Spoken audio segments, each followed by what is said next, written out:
दोस्तों, स्वागत है आपका मेरे यूट्यूब चैनल एग्रीकल्चर नॉलेज पे। मैं आपके लिए लेके आया हूँ प्लांट पैथोलॉजी का एक नया टॉपिक, बैक्टीरिया। हम आपको समझाएंगे शॉर्ट तरीके से बैक्टीरिया का पूरा डेरिवेशन सहज समझाएंगे। तो देखते हैं। अगर वीडियो पसंद आए तो लाइक करें, शेयर करें, सब्सक्राइब करें। बैक्टीरिया यानी कि जीवाणु। बैक्टीरिया जीवाणु प्रोकैरियोटिक एक कोश के सूक्ष्म जीव होते हैं। जो जीवाणु होते हैं वो प्रोकैरियोटिक होते हैं। बैक्टीरिया प्रोकैरियोटिक होता है और एक कोश के सूक्ष्म जीव होते हैं जो कोशिका भित्ति से घिरे रहते हैं। यानी कि बैक्टीरिया प्रोकैरियोटिक जीवाणु होते हैं, एक कोश के सूक्ष्म जीव हैं जो कोशिका भित्ति बॉडी वेल से घिरे रहते हैं तथा द्विखंडन द्वारा विभाजित होते हैं। सर्वप्रथम ध्यान देने की बात है, सर्वप्रथम जीवाणुओं की खोज इंग्लैंड के वैज्ञानिक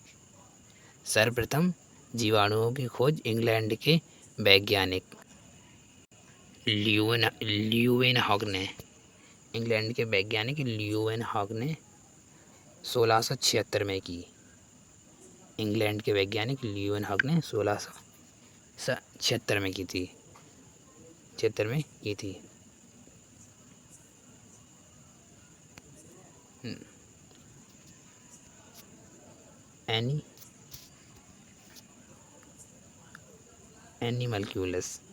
एनिमल्क्यूलस नाम रखा। यानी कि सर्वप्रथम इंग्लैंड के वैज्ञानिक ल्यूवेनहॉग ने बैक्टीरिया की खोज 1676 में की और एनिमल्क्यूलस नाम रखा।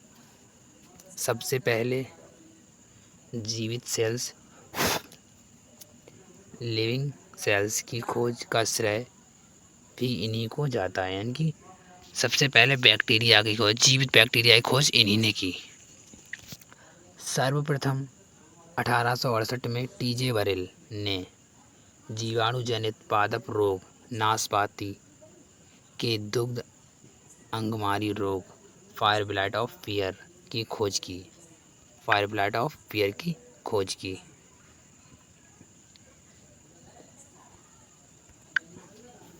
यह रोग फायर ब्लाइट ऑफ पियर ये किससे होता है? ये होता है इरविनिया एमाइलोबोरा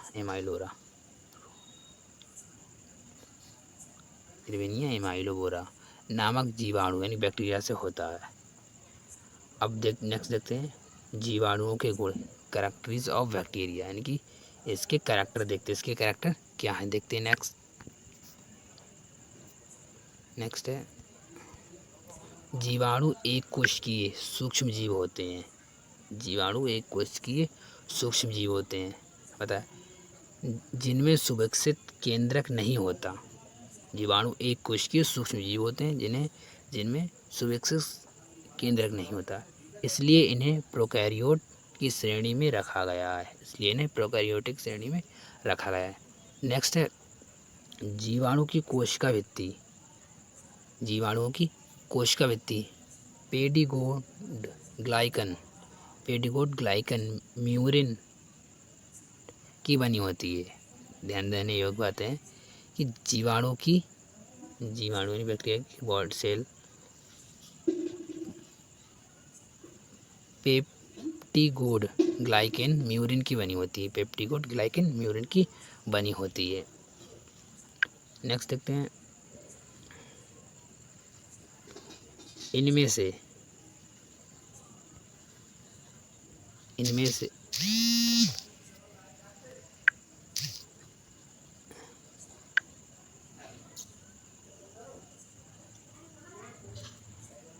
से ऊर्जा उत्पादन हेतु माइटोकॉन्ड्रिया नहीं होता। इनमें से उत्पादन हेतु माइटोकॉन्ड्रिया नहीं होता है तथा म्यूसिस श्वासन स्थल यानी कि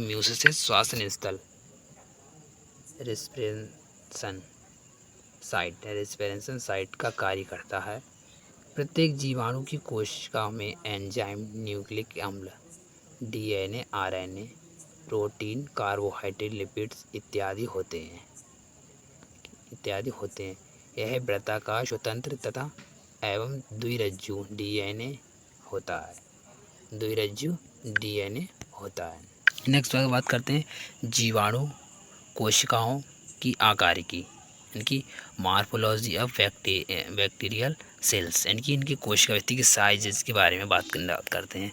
ये क्या होता है, मेन टॉपिक बता रहे हैं हम आपको, और शॉर्ट तरीके में बता रहे हैं जिससे आपको सब याद हो जाए, ना कि लॉन्ग में बताएं जिससे आपको कुछ फंसे नहीं। ठीक है, मेन टॉपिक याद करने वाले हैं, वही बता रहे हैं हम। अधिकतर जीवाणु कोशिकाएं छड़ाकार, यानी कि अधिकतर जीवाणु कोशिकाएं छड़ाकार, यानी कि रॉड सेप्टेड छड़ाकार होती हैं, जो 2 से 25 माइक्रोन लंबी व 0 से 0.5 माइक्रोन चौड़ी होती हैं। कोशिकाएं अनेक आकार वाली होती हैं। ज़्यादातर कभी क्वेश्चन आए तो यहाँ से आता है कि सेल्स का साइज क्या होता है, इनकी लंबी कितनी होती है, चौड़ी कितनी होती हैं। तो ध्यान रखने योग्य बातें हैं कि 2 से 25 माइक्रोन लंबी और 0.5 माइक्रोन चौड़ी होती हैं। नेक्स्ट देखते हैं। यह मुख्यतः चार भागों में बांटा गया है, यानी कि इसको मुख्य 4 भागों में बांटा गया है। गोलाकार, छड़ाकार, सर्पिलिकार और विब्रियो, यानी कि कोकाई, रॉड और बेसिली और स्पाइरल और वाइब्रो। चलो देखते हैं नेक्स्ट, पूरा स्ट्रक्चर शायद समझाएंगे तो आपको।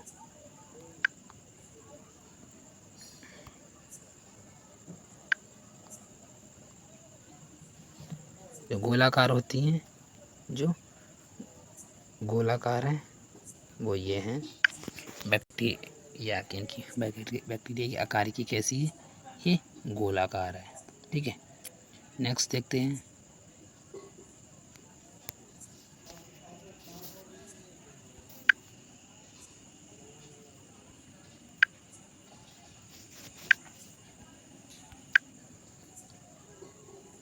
ये बात करते हैं, ये त्रिशेषीय सर्पिल स्प्रिंकल है। ठीक है, नेक्स्ट ये छड़ाकार रॉड वाली बताई थी, ये क्रोमा टाइप की है, विब्रायो। नेक्स्ट देखते हैं जीवाणु को कोशिकाओं का आकार, यानी कि अभी बताया था गोलाकार। इस प्रकार की जीवाणु कोशिकाएं गोल होती हैं। इस समूह के जीवाणु एक क्रम में व्यवस्थित रहते हैं, जो निम्न प्रकार के होते हैं। नंबर 1, माइकोराजा। प्रत्येक जीवाणु कोशिका अलग अलग होती रहती है। प्रत्येक जीवाणु की कोशिका अलग अलग होती रहती है। Example micrococcus. बी है डिप्लोकोकस। ऐसे जीवाणुओं की कोशिकाएं दो जोड़े में रहती हैं। इनकी डिप्लोकोकस होता है, दो जोड़े में रहती हैं। डिप्लोकोकस या नॉमिनी कहते हैं, सी है स्ट्रेप्टोकोकस। ये जीवाणुओं माला की तरह श्रृंखला बनाकर रहते हैं, यानी कि जीवाणुओं में कहने का मतलब अंगूर के गुच्छे की तरह, यानी कि स्ट्रेप्टोकोकस अंगूर के गुच्छे की तरह रहते हैं, जैसे स्ट्रेप्टोकोकस लैक्टिस स्ट्रेप्टोकोकस। नेक्स्ट है टेट्राड। ठीक है, टेट्राड। इनमें 4 जीवाणु कोशिकाएं चौरास समूह में रहती हैं, जैसे ट्रोकोकस। अब आपको बताते हैं। अब एक मिनट, इनका टेट्राड का कैसे बना के ये मान लो। ठीक है, और ये है, और मान लो ये है, ऐसे बना के रहती हैं, क्योंकि चारों पास पास चतुर्भुजाकार बना के रहती हैं। नेक्स्ट देखते हैं सारसीना। ठीक है, सारसीना ये टेट्राड जीवाणु विभाजित होकर यदि पीछे चारों गुलाणु और बना ले तथा इनकी संख्या 8 से 64 या अधिक घनाकार पैकेट में हो, तब इन्हें सारसीना कहते हैं। सारसीना जैसे एग्जाम्पल सारसीना लूटिया। नेक्स्ट देखते हैं, चलो अब आपको इनका स्ट्रक्चर दिखाते हैं, जो अभी बताया था उसका स्ट्रक्चर है। देखो दिखाते हैं, ये है माइक्रोकोकस, इनकी माइक्रोकोकस। ये है डिप्लोकोकस। ठीक है, डिप्लोकोकस, माइक्रोकोकस, डिप्लोकोकस, सब कुछ आपको डायग्राम से समझाएंगे। ठीक है, नेक्स्ट है टेट्राड और सारसीना। टेट्राड और सारसीना, देखते हो सारसीना। नेक्स्ट है स्टेफिलोकोकस। ये स्टेफिलोकोकस त्रिभुजाकार का टाइप का है। और स्ट्रेप्टोकोकस, इनकी ये स्टेफिलोकोकस सॉरी, और ये स्ट्रेप्टोकोकस है। कौन? स्ट्रेप्टोकोकस है। नेक्स्ट देखते हैं, अब नेक्स्ट पार्ट है छणाकार। अभी तक ये पार्ट थे, ये थे गोलाकार के। अब छणाकार। छणाकार ज़्यादातर पादप रोग करने वाले जीवाणु छणाकार होते हैं, जैसा कि चित्र में आपने देखा, जैसे जैंथोमोनास। नेक्स्ट देखते हैं सर्पिलाकार जीवाणु कोशिकाओं का आकार सर्पिलाकार रूप में होता है, जैसे स्पाइरिलम वैल्यूटान्स। ठीक है, नेक्स्ट देखते हैं विब्रियो।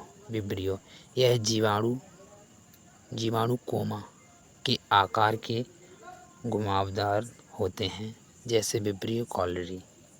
नेक्स्ट देखते हैं जीवाणु की संरचना, स्ट्रक्चर ऑफ बैक्टीरिया। जीवाणु की कोशिका एक कठोर भित्ति द्वारा घिरी रहती है। इनकी जीवाणु की कोशिका एक कठोर भित्ति द्वारा घिरी रहती है। कोशिका भित्ति के बाहर एक पतली श्लेष्म लेयर होती है।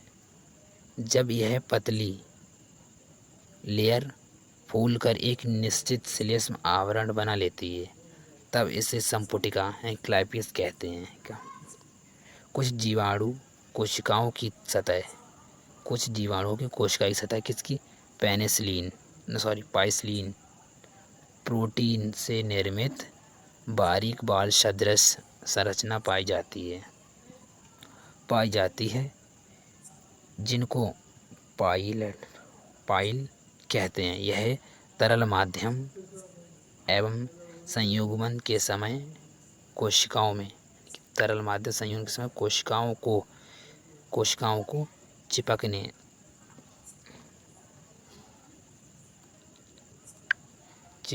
में सहायता करती है।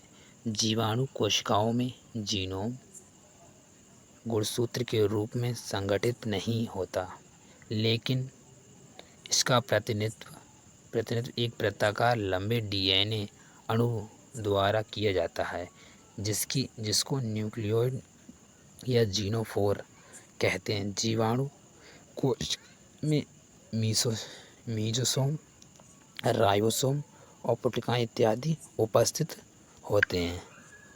अब इसका डायग्राम दिखाते हैं। देखिए डायग्राम में देखिए, ये क्या है? कणिमाएँ। ठीक है, ये बॉडी वेल है, कोशिका भित्ति है, ये कोशिका सेल मेम्ब्रेन है, ये कैप्सूल है। ठीक है, और ये प्लाज्मिड है, डीएनए ये दिखा रहा है यहाँ पर आपको, ये डीएनए है, ये डीएनए। ठीक है, नेक्स्ट करते हैं जी। ये पाइलाई है, ये मीजोसोम है। क्या मीजोसोम है? ये कोशिका द्रव्य है। ये राइबोसोम्स, यहाँ पर राइबोसोम, इसमें 80S और 70S पाए जाते हैं। ठीक है, ये चित्र डायग्राम से थैंक यू दोस्तों, नेक्स्ट मिलते हैं नेक्स्ट वीडियो, तब तक के लिए जय हिंद। अगर वीडियो पसंद आए तो लाइक करें, शेयर करें एंड सब्सक्राइब करें। इसी तरह नेक्स्ट पार्ट आएगा जल्दी।